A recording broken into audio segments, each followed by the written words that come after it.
Bom, pessoal, então vamos lá. Para a pequena cirurgia.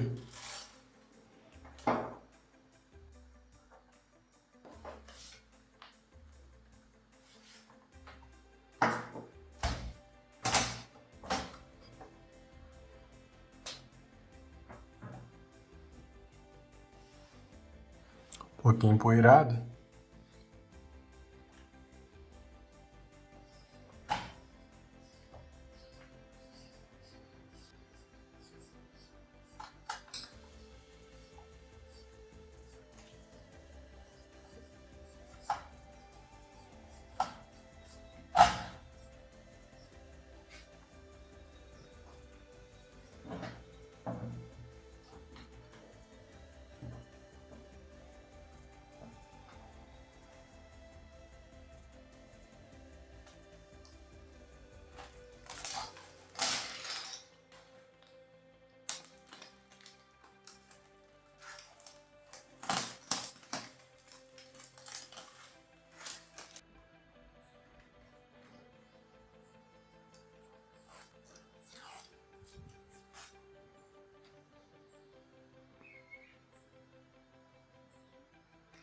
Bom, pessoal, foi um pouco difícil conectar esse novo cabo, esse PC novo, diferenciado.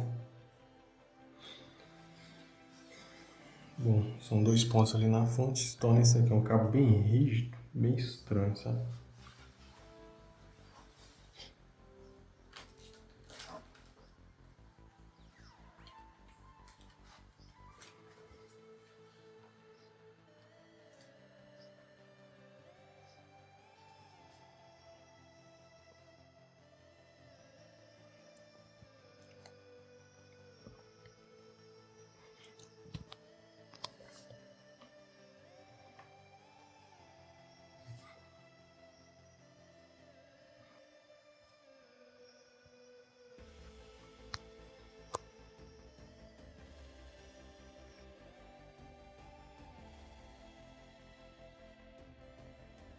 Foi um pouco difícil estar organizando os cabos.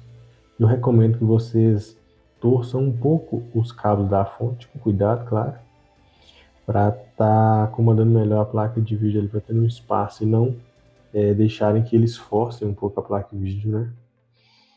Dessa forma fica bem bacana. Eu fiz uma organização além do que foi mostrado aí no vídeo, então nenhum cabo encosta na placa de vídeo. Recomendo que vocês façam isso. Mas no fim deu tudo certo. Vou estar fazendo mais testes aí. Vou estar comentando a temperatura da placa, fazendo undervolt, consumo, etc. E o desempenho em jogos. Se inscreva no canal para estar acompanhando essa saga aí. E até a próxima.